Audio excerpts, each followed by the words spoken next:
think back to a time when we were learning about food chains. They illustrate how energy flows from one trophic level to another. Well, they don't exist. Food webs are more accurate to nature. They represent the shifting and multiple interactions, so it looks more like this. It's really complicated. Let's take a second to talk about sea otters. They're not just cute, but they're a keystone species.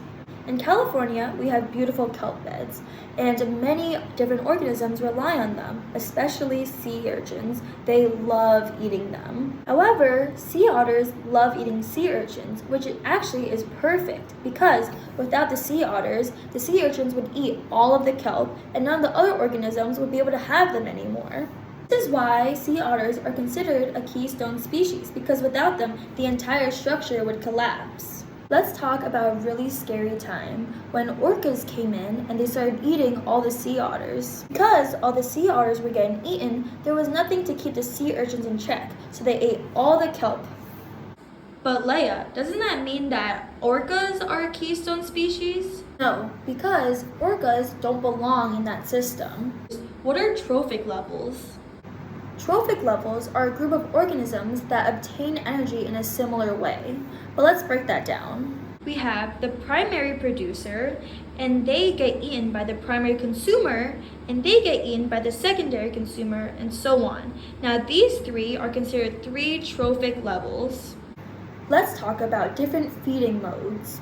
If you don't make your own food and you need to eat, then you're a heterotroph. So that's us humans. But if you do make food yourself, then you're an autotroph, and there are three different kinds. First, we have photosynthetic autotrophs, where they use sunlight to create energy for themselves. This is probably what you learned when you were younger. Chemosynthetic autotrophs use inorganic chemical energy to create their own food. Lithotrophic autotrophs, or rock feeders, use mineral sources to create energy. Another important topic is the rule of 10% and trophic inefficiency.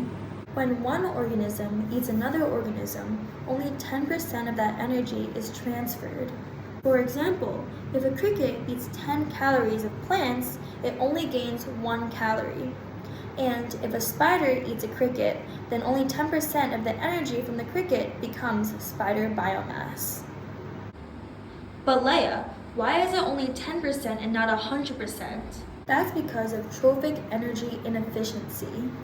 There's individual metabolic activity and energy waste, like heat production, incomplete feeding, and excretion. This creates a selection against long, tenuous food chains. So, we usually have short food chains and few top predators.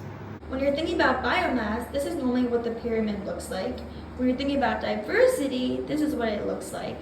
And when you're thinking about energy, it usually looks like an inverted pyramid.